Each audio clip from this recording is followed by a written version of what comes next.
Big exclusive ಸುದ್ದಿ ಇದೆ ನೋಡೋಣ. ಸಚಿವ ಸಂಪುಟದ ಬಿಗ್ ಎಕ್ಸ್ಕ್ಲೂಸಿವ್ ಸ್ಟೋರಿ ದೆಹಲಿಯಿಂದ ಸಿಕ್ಕಿದೆ. ಪಕ್ಕಾ ಲಿಸ್ಟ್. ನ್ಯೂಸ್ 18ನ ಬಿಗ್ ಎಕ್ಸ್ಕ್ಲೂಸಿವ್ ಸಂಪುಟ ವಿಸ್ತರಣೆಗೆ ಸಂಬಂಧಪಟ್ಟ ಹಾಗೆ ಯಾರ್ಯಾರಿಗೆ ಸಚಿವ ಸ್ಥಾನ ಸಿಗುವ ಸಾಧ್ಯತೆ ಇದೆ, ಸಂಭಾವ್ಯ ಸಚಿವರ ಲಿಸ್ಟ್ ನ್ಯೂಸ್ 18 ಕನ್ನಡಕ್ಕೆ ಲಭ್ಯವಾಗಿದೆ. ಬಿಗ್ ಎಕ್ಸ್ಕ್ಲೂಸಿವ್ ಸುದ್ದಿ. ಸಂಪುಟ ವಿಸ್ತರಣೆ ಸೋಮವಾರ ಬಹುತೇಕ ಖಚಿತ. ಸಚಿವರ ಪಟ್ಟಿಯನ್ನ ಫೈನಲ್ ಮಾಡಿದೆ ಕಾಂಗ್ರೆಸ್ ಹೈಕಮಾಂಡ್. ಈಗಾಗಲೇ 18 ಶಾಸಕರ ಹೆಸರಿನ ಪಟ್ಟಿ ಫೈನಲ್ ಆಗಿದೆ.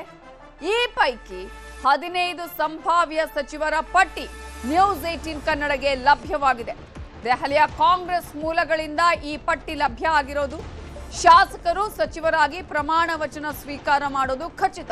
ಹಾಗಾದ್ರೆ ಯಾರ್ಯಾರು ಆ ಶಾಸಕರು ಪ್ರಮಾಣ ವಚನವನ್ನ ಸ್ವೀಕರಿಸಲಿದ್ದಾರೆ? ಸಚಿವರಾಗಿ ಪ್ರಮಾಣ ವಚನ ಸ್ವೀಕರಿಸುವ ಶಾಸಕರು ಯಾರು? ನ್ಯೂಸ್ 18 ಕನ್ನಡಕ್ಕೆ ಸಿಕ್ಕಿದೆ ದೆಹಲಿ ಮೂಲಗಳ ಮಾಹಿತಿ. 18 ಶಾಸಕರು ಸಚಿವರಾಗಿ ಪ್ರಮಾಣ ವಚನ ಸ್ವೀಕರಿಸಲಿದ್ದಾರೆ. ಅದರಲ್ಲಿ 15 ಶಾಸಕರು ಸಂಭಾವ್ಯ ಸಚಿವರುಗಳ ಲಿಸ್ಟ್ ಅನ್ನ ನ್ಯೂಸ್ 18 ಕನ್ನಡ ನಿಮ್ಮ ಮುಂದೆ ಇಡ್ತಾ ಇದೆ. ಯಾರ್ಯಾರು ಸಚಿವರಾಗಿ ಪ್ರಮಾಣ ವಚನ ಸೋಮವಾರ ಸ್ವೀಕಾರ ಮಾಡಲಿದ್ದಾರೆ? ಸೋಮವಾರವೇ ಬಹುತೇಕವಾಗಿ ಸಂಪುಟ ವಿಸ್ತರಣೆಯಾಗೋದು ಪಕ್ಕ. ನೂತನ ಸಚಿವರುಗಳು ಪ್ರಮಾಣ ವಚನ ಸ್ವೀಕರಿಸೋದು ಪಕ್ಕಾ ಆಗಿದೆ. ಇವತ್ತು ಡಿ.ಕೆ. ಶಿವಕುಮಾರ್ ಕೂಡ ಹೇಳಿದ್ರು 99% ಸೋಮವಾರ ಪ್ರಮಾಣ ವಚನ ಆಗತ್ತೆ, ನಾನು ಈಗಾಗಲೇ ತಯಾರಿ ಮಾಡ್ಕೊಳ್ಳಿ ಅಂತ ಹೇಳಿದ್ದೀನಿ ರಾಜಭವನದಲ್ಲಿ ಅನ್ನುವ ವಿಚಾರವನ್ನ ಹೇಳಿದ್ರು.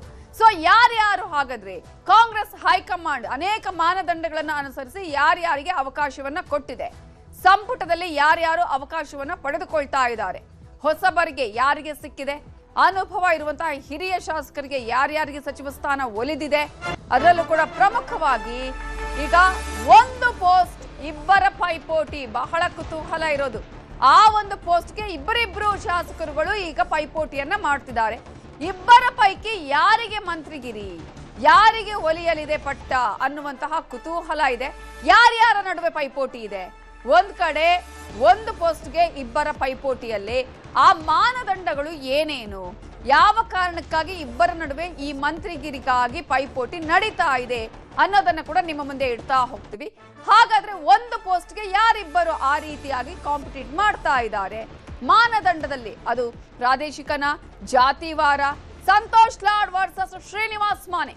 ಕಲಘಟಕಿ ಶಾಸಕರಾಗಿರುವ ಸಂತೋಷ್ ಲಾಡ್, ಹಾನಗಲ್ ಶಾಸಕರಾಗಿರುವ ಶ್ರೀನಿವಾಸ್ ಮಾನೆ ನಡುವೆ ಇದೀಗ ಒಂದು ಪೋಸ್ಟ್ಗೆ ಇಬ್ಬರ ನಡುವೆ ಪೈಪೋಟಿ.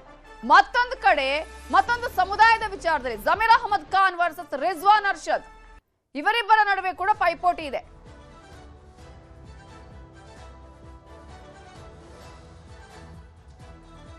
ಸೊ ಈಗಾಗಲೇ 15 ಶಾಸಕರುಗಳು ಸಚಿವರಾಗಿ ಪ್ರಮಾಣ ವಚನ ಸ್ವೀಕರಿಸೋದು ಯಾರು ಪಕ್ಕ ಅನ್ನೋದ್ರ ಬಗ್ಗೆ ಕೂಡ ನ್ಯೂಸ್ 18 ಕನ್ನಡಕ್ಕೆ ಲಭ್ಯ ಆಗಿದೆ ಮಾಹಿತಿ. ಇದರ ಬಗ್ಗೆ ಇನ್ನಷ್ಟು ಡೀಟೇಲ್ಸ್ ಅನ್ನ ಕೊಡೋದಿಕ್ಕೆ ನಮ್ಮ ಪೊಲಿಟಿಕಲ್ ಬ್ಯೂರೋ ಹೆಡ್ ಆಗಿರುವಂತಹ ಚಿದಾನಂದ ಪಟೇಲ್ ಇದೀಗ ನೇರ ಸಂಪರ್ಕದಲ್ಲಿ ಜಾಯಿನ್ ಆಗಿದ್ದಾರೆ. ಚಿದಾನಂದ ಪಟೇಲ್, ಈಗಾಗಲೇ 18 ಮಂದಿ ಶಾಸಕರುಗಳು ಸಚಿವರಾಗಿ ಪ್ರಮಾಣ ವಚನ ಸ್ವೀಕರಿಸುವುದು ಪಕ್ಕಾ ಆಗಿದೆ. ಅದರಲ್ಲೂ ಕೂಡ ಸೋಮವಾರವೇ ಪ್ರಮಾಣ ವಚನವನ್ನ ಸ್ವೀಕರಿಸಲಿದ್ದಾರೆ ಎಂದು ಡಿ.ಕೆ. ಶಿವಕುಮಾರ್ ಕೂಡ ಹೇಳಿದ್ರು. 99% ಸೋಮವಾರವೇ ಅಂತ ಹೇಳಿ. ಸೊ ಇದೀಗ ನ್ಯೂಸ್ 18 ಕನ್ನಡಕ್ಕೆ ಸಿಕ್ಕಿರುವ ಪಕ್ಕಾ ಮಾಹಿತಿಯ ಪ್ರಕಾರ ಯಾರ್ಯಾರು ಸಚಿವರಾಗಿ ಪ್ರಮಾಣ ವಚನ ಸ್ವೀಕರಿಸಲಿದ್ದಾರೆ? ನವಿತಾ ಜೈನ್, ಜಾತಿ ಆಧಾರದ ಮೇಲೆ, ಪ್ರಾದೇಶಿಕತೆ ಆಧಾರದ ಮೇಲೆ ಮತ್ತು ಸಚಿವರಾಗತಕ್ಕಂಥವರ ಅವರ ಮಾಸ್ ಲೀಡರ್ಶಿಪ್ ಆಧಾರದ ಮೇಲೆ ಇದೀಗ ಸಂಪುಟಕ್ಕೆ ಸೇರ್ಪಡೆಗೊಳ್ಳಲಿಕ್ಕೆ ತೀರ್ಮಾನವನ್ನು ಮಾಡಿರ್ತಕ್ಕಂಥದ್ದು. ಈಗಾಗಲೇ ಎಲ್ಲೊಂದು ಕಡೆ ಕೊನೆಗಳಿಗೆಯವರು ಕೂಡ ಜಮೀರ್ ಅಹಮದ್ ಅವರ ಹೆಸರು ಲಭ್ಯ ಇರಲಿಲ್ಲ. ಆದರೆ ಇದೀಗ ಜಮೀರ್ ಅಹಮದ್ ಖಾನ್ ಮತ್ತು ರಿಜ್ವಾನ್ ಅರ್ಷದ್ ನಡುವೆ ಪೈಪೋಟಿ ಇರ್ತಕ್ಕಂಥದ್ದು. ರಿಜ್ವಾನ್ ಅರ್ಷದ್ ಪರವಾಗಿ ಅನೇಕರು ಬ್ಯಾಟಿಂಗನ್ನು ಮಾಡಿರ್ತಕ್ಕಂಥದ್ದು. ಭಾಳಷ್ಟು ಜನರು ಕೃಷ್ಣ ಬೈರೇಗೌಡ ಟೀಮು ಮತ್ತು ಸುನೀಲ್ ಕನಗೋಳು ಸೇರಿದಂತೆ ಅನೇಕರು ಬ್ಯಾಟಿಂಗ್ ಮಾಡಿರ್ತಕ್ಕಂಥ. ಆದರೆ ಜಮೀರ್ ಅಹಮದ್ ಅವರ ದಾವಣಗೆರೆ ಚುನಾವಣೆ ಸಂದರ್ಭದಲ್ಲಿ ಎಲ್ಲೊಂದು ಕಡೆ ಪಕ್ಷ ವಿರೋಧಿ ಚಟುವಟಿಕೆ ಮಾಡಿದಂತೆ ಗಂಭೀರ ಆರೋಪ ಇತ್ತು. ಆರೋಪಕ್ಕೆ ಸಂಬಂಧಪಟ್ಟ ಈಗಾಗಲೇ ಜಮೀರ್ ಅಹಮದ್ ಅವರು ಸಾರ್ವಜನಿಕ ಕ್ಷಮೆ ಕೇಳಿರುವಂಥದ್ದು ಮತ್ತು ನಾಯಕರ ಕ್ಷಮೆಯನ್ನು ಕೂಡ ಕೇಳಿರ್ತಕ್ಕಂಥದ್ದು.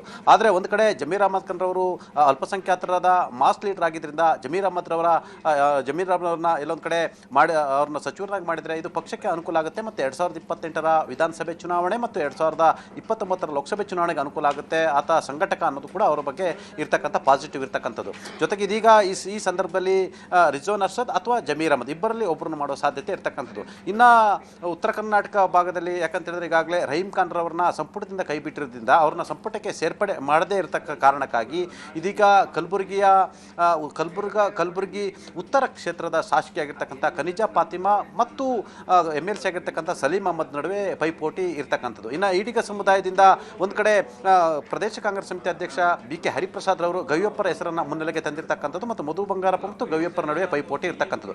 ಅದೇ ರೀತಿ ರೋಣದ ಹಿರಿಯ ಶಾಸಕ ಆಗಿರ್ತಕ್ಕಂಥ 4 ಬಾರಿ ಶಾಸಕರಾಗಿರ್ತಕ್ಕಂಥ GS ಪಾಟೀಲ್ ರವರ ಹೆಸರು ಕೂಡ ಮುನ್ನೆಲೆಗೆ ಬಂದಿರತಕ್ಕಂಥದ್ದು. ಹೊಸ ಮುಖಗಳು ಅಂತ ಹೇಳಿದ್ರೆ ಎಲ್ಲೊಂದು ಕಡೆ ಪರಿಶಿಷ್ಟ ಜಾತಿ ಎಡಗೈಯಿಂದ ಇದೀಗ ಬಸಂತಪ್ಪರ ಹೆಸರು ಈಗ ಮುನ್ನೆಲೆಗೆ ಬಂದಿರತಕ್ಕಂಥದ್ದು. ದಾವಣಗೆರೆಯಿಂದ ಇಬ್ಬರ ಹೆಸರು ಕೇಳಿ ಬರ್ತಿರ್ತಕ್ಕಂಥದ್ದು. ಅದರಲ್ಲಿ ಪ್ರಮುಖವಾಗಿ ಮಾಜಿ ಸಚಿವರಾಗಿರ್ತಕ್ಕಂಥ SS ಮಲ್ಲಿಕಾರ್ಜುನ ಮತ್ತು ಬಸಂತಪ್ಪರ ಹೆಸರು ಕೂಡ ಮುನ್ನೆಲೆಗೆ ಬಂದಿರತಕ್ಕಂಥದ್ದು. ಈ ಎಲ್ಲ ಬೆಳವಣಿಗೆ ನಡುವೆ ಮೂಡಿಗೆರೆ ಶಾಸಕಿಯಾಗಿರ್ತಕ್ಕಂಥ ನಯನಾ ಮೋಟಮ್ಮ ಇವರು ಮೊದಲ ಬಾರಿ ಆಯ್ಕೆಯಾದಂಥವರು ಮತ್ತು ಆರತಿ ಕೃಷ್ಣ ನಡುವೆ ಪೈಪೋಟಿ ಇರ್ತಕ್ಕಂಥದ್ದು. ಈ ಎಲ್ಲದರ ನಡುವೆ ಕೂಡ ಇದೀಗ ಹೊಸ ಮುಖದ ಚರ್ಚೆ ಆಗ್ತಿರ್ತಕ್ಕಂಥದ್ದು. ನಂಜನಗೂಡಿನ ಶಾಸಕರಾಗಿರ್ತಕ್ಕಂಥ ದರ್ಶನ್ ಧ್ರುವನಾರಾಯಣರ ಹೆಸರು ಇದೀಗ ಮುನ್ನೆಲೆಗೆ ಬಂದಿರತಕ್ಕಂಥದ್ದು. ಇನ್ನು ಯುವಕರಿದ್ದಾರೆ, ಅವರು ವಿದೇಶದಲ್ಲಿ ಎಲ್ಲೊಂದು ಕಡೆ ಲಾಪದೇವಿಯನ್ನು ಮಾಡಿರ್ತಕ್ಕಂಥದ್ದು. ಇನ್ನು ಯುವಕರಿದ್ದಾರೆ, ಇಂಥವ್ರನ್ನ ಬೆಳೆಸಿದ್ರೆ ಎಲ್ಲೊಂದು ಕಡೆ ಪಕ್ಷದ ಅಸೆಟ್ ಆಗ್ತಾರೆ ಅನ್ನೋ ಕಾರಣಕ್ಕಾಗಿ ಮತ್ತು ಅವರ ತಂದೆ ಪಕ್ಷಕ್ಕಾಗಿ ಕೊಟ್ಟಿರ್ತಕ್ಕಂಥ ಕೊಡುಗೆ ಇವೆಲ್ಲವರು ಕೂಡ ಸ್ಮರಣಿಕೆಯಾಗಿ ಇಟ್ಟುಕೊಂಡು ದರ್ಶನ್ ಧ್ರುವನಾರಾಯಣ ಹೆಸರು ಕೂಡ ಇದೀಗ ಮುನ್ನೆಲೆಗೆ ಬಂದಿರತಕ್ಕಂಥದ್ದು. ಮತ್ತು ಶರತ್ ಬಚ್ಚೇಗೌಡರ ಪರವಾಗಿ ಸ್ವತಃ ಪ್ರಿಯಾಂಕ್ ಖರ್ಗೆ ಮತ್ತು ಮಲ್ಲಿಕಾರ್ಜುನ್ ಖರ್ಗೆ ಅವರು ಕೂಡ ಬ್ಯಾಟಿಂಗ್ ಅನ್ನು ಮಾಡಿರ್ತಕ್ಕಂಥದ್ದು. ಶರತ್ ಬಚ್ಚೇಗೌಡರ ಹೆಸರು ಮುನ್ನೆಲೆಗೆ ಬಂದಿರತಕ್ಕಂಥದ್ದು.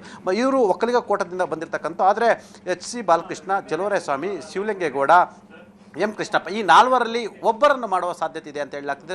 ಬಹುತೇಕ ರೇಸ್ನಲ್ಲಿ ಇದೀಗ ಅರಸೀಕೆರೆಯ ಶಾಸಕರಾಗಿರ್ತಕ್ಕಂಥ ಶಿವಲಿಂಗೇಗೌಡರ ಹೆಸರು ಮುನ್ನೆಲೆಗೆ ಬಂದಿರತಕ್ಕಂಥದ್ದು. M ಕೃಷ್ಣಪ್ಪ ವಿಚಾರದಲ್ಲಿ 50-50 ಇರ್ತಕ್ಕಂಥದ್ದು. ಅದರಲ್ಲಿ ಪ್ರಮುಖವಾಗಿ ಮಲ್ಲಿಕಾರ್ಜುನ್ ಖರ್ಗೆ ಅವರು ಅವ್ರ ಪರವಾಗಿ ಬ್ಯಾಟಿಂಗನ್ನು ಮಾಡಿರ್ತಕ್ಕಂಥದ್ದು ಮತ್ತು SC ಬಾಲಕೃಷ್ಣ ಪರವಾಗಿ ಮುಖ್ಯಮಂತ್ರಿ DK ಶಿವಕುಮಾರ್ ಅವರೇ ಬ್ಯಾಟಿಂಗನ್ನು ಮಾಡಿರ್ತಕ್ಕಂಥದ್ದು. ಇನ್ನು ಮರಾಠ ಕೋಟದಿಂದ ಒಂದು ಕಡೆ ಹಾನಗಲ್ನ ಶಾಸಕರಾಗಿರ್ತಕ್ಕಂಥ ಶ್ರೀನಿವಾಸ್ ಮಾನೆ ಮತ್ತು ಕಲಘಟಕಿ ಶಾಸಕರು ಹಾಗೂ ಮಾಜಿ ಸಚಿವರಾಗಿರ್ತಕ್ಕಂಥ ಸಂತೋಷ್ ಲೋಡ್ ಹೆಸರು ಪೈಪೋಟಿಗೆ ಬಂದಿರತಕ್ಕಂಥದ್ದು. ಒಂದು ಕಡೆ ಮಾನೆಯ ಪರವಾಗಿ ಅನೇಕರು ಲಾಬಿ ಮಾಡಿರ್ತಕ್ಕಂಥದ್ದು. ಕೃಷ್ಣ ಬೈರೇಗೌಡ ಟೀಮ್ ಸೇರಿದಂತೆ ಬೇರೆ ಬೇರೆ ಲಾಬಿಯನ್ನು ಮಾಡಿರ್ತಕ್ಕಂಥ ಅವರ ಹೆಸರನ್ನ ಶಶಿಕಾಂತ್ ಸೆಂಥಿಲ್ ಅವರು ಕೊಟ್ಟಿರ್ತಕ್ಕಂಥದ್ದು. ಇದರ ಬೆನ್ನಲ್ಲೇ ಸಂತೋಷ್ ಲಾಡ್ರವರ ಹೆಸರು ಇದೀಗ ಮುನ್ನೆಲೆಗೆ ಬಂದಿರತಕ್ಕಂಥದ್ದು. ಸಂತೋಷ್ ಲಾಡ್ರವರು ಅಗ್ರೆಸಿವ್ ಲೀಡರ್ ಆಗಿರ್ತಕ್ಕಂಥದ್ದು.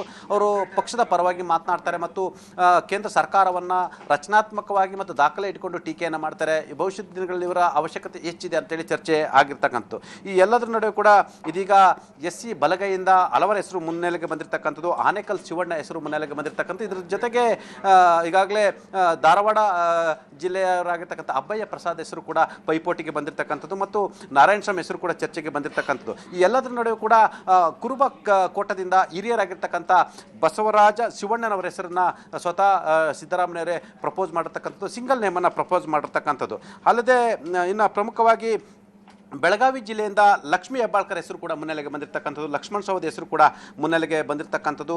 ಜೊತೆಗೆ ಇದರ ನಡುವೆ ಎಲ್ಲೊಂದು ಕಡೆ ಮಾಜಿ ಮುಖ್ಯಮಂತ್ರಿ ಸಿದ್ದರಾಮಯ್ಯನವರು ಅಶೋಕ್ ಎಂ ಪಟ್ಟಣದ ಹೆಸರನ್ನು ಕೂಡ ಶಿಫಾರಸು ಮಾಡಿರ್ತಕ್ಕಂಥದ್ದು. ಮತ್ತು ಬಿಜಾಪುರದಿಂದ ಯಶವಂತ ರಾಯಗೌಡ ಹೆಸರು ಈಗ ಕೇಳಿ ಬಂದಿರತಕ್ಕಂಥ. ಅವರು 3 ಬಾರಿ ಶಾಸಕರಾಗಿರ್ತಕ್ಕಂಥದ್ದು. ಜೊತೆಗೆ ಪಂಚಮಸಾಲಿ ಸಮುದಾಯದಿಂದ ಈಗಾಗಲೇ ವಿಜಯಾನಂದ ಕಾಸಪ್ಪನವರು ಕೂಡ ಹೆಸರು ಕೂಡ ಕೇಳಿ ಬರ್ತಿರ್ತಕ್ಕಂಥದ್ದು. ಅವರು ಕೂಡ ರೇಸ್ನಲ್ಲಿ ಇರ್ತಕ್ಕಂಥದ್ದು. ಒಂದು ವೇಳೆ ಲಕ್ಷ್ಮೀ ಹೆಬ್ಬಾಳ್ಕರ್ ಅವರು ಮಂತ್ರಿ ಆದರೆ ಅವರು ಕೂಡ ಪಂಚಮಸಾಲಿ ಸಮುದಾಯಕ್ಕೆ ಸೇರೋದ್ರಿಂದ ರೇಸ್ನಿಂದ ವಿಜಯಾನಂದ ಕಾಸಪ್ಪನವರು ಹೊರಗುಳಿಲಿದ್ದಾರೆ ಅಂತ ಕೂಡ ಹೇಳ್ತಿರ್ತಕ್ಕಂಥದ್ದು. ಎಲ್ಲದರ ನಡುವೆ ಕೂಡ NS ಬೋಸರಾಜ್ ಹೆಸರು ಕೂಡ ಮುನ್ನೆಲೆಗೆ ಬಂದಿರತಕ್ಕಂಥದ್ದು. ಡಾಕ್ಟರ್ ಅಜಯ್ ಸಿಂಗ್ ಹೆಸರು ಇರ್ತಕ್ಕಂಥದ್ದು. ಇನ್ನು ಬಳ್ಳಾರಿ ಜಿಲ್ಲೆಯಿಂದ B ನಾಗೇಂದ್ರ ಅಥವಾ ಕಂಪ್ಲಿ ಗಣೇಶ್ ಹೆಸರು. ಯಾಕಂತೇಳಿದ್ರೆ B ನಾಗೇಂದ್ರ ಅವರ ಮೇಲೆ ಈಗಾಗಲೇ ವಾಲ್ಮೀಕಿ ಹಗರಣದಲ್ಲಿ CBI ಈಗಾಗಲೇ ಅವ್ರನ್ನ ದೋಷಾರೋಪ ಪಟ್ಟಿಯಲ್ಲಿ ಅವರ ಹೆಸರು ಇರ್ತಕ್ಕಂಥದ್ದು. ಹಾಗಾಗಿ ಮುಂದಿನ ದಿನಗಳಿದು ಎಲ್ಲೊಂದು ಕಡೆ ಬೇರೆ ರೀತಿ ತೊಂದರೆ ಆಗುವ ಸಾಧ್ಯತೆ ಇದೆ ಅಂತೇಳಿ ಚರ್ಚೆ ಆಗ್ತಿರ್ತಕ್ಕಂಥ. ಹಾಗಾಗಿ B ನಾಗೇಂದ್ರ ವರ್ಸಸ್ ಕಂಪ್ಲಿ ಗಣೇಶ್ ನಡುವೆ ಪೈಪೋಟಿ ಇರ್ತಕ್ಕಂಥದ್ದು. ಸದ್ಯಕ್ಕೆ ಈಗಾಗಲೇ 20 ಲೀಸ್ಟ್ನಲ್ಲಿ ಈಗಾಗಲೇ 15ರಿಂದ 16 ಜನರ ಹೆಸರನ್ನು ಫೈನಲ್ ಮಾಡಿರ್ತಕ್ಕಂಥದ್ದು. ಈಗಾಗಲೇ 4ರಿಂದ 5 ಹೆಸರನ್ನು ಫೈನಲ್ ಮಾಡಬೇಕಾಗಿರ್ತಕ್ಕಂಥದ್ದು. ಭಾನುವಾರ ಸಂಜೆ KC ವೇಣುಗೋಪಾಲರು ಬೆಂಗಳೂರಿಗೆ ಪಟ್ಟಿ ಹಿಡ್ಕೊಂಡು ಬರ್ತಾರೆ. ಸೋಮವಾರ ಸಂಜೆ 4 ಗಂಟೆಗೆ ಆಗಸ್ಟ್ 3ನೇ ತಾರೀಕು 4 ಗಂಟೆಗೆ ಲೋಕಭವನದಲ್ಲಿ ಸುಮಾರು 18ರಿಂದ 19 ಶಾಸಕರುಗಳು ಸಚಿವರಾಗಿ ಪ್ರಮಾಣ ವಚನವನ್ನು ಸ್ವೀಕರಿಸಲಿದ್ದಾರೆ. ನವಿತಾ ಜೈನ್. Thank you Chidan Patel ಡೀಟೇಲ್ಸ್ಗೆ.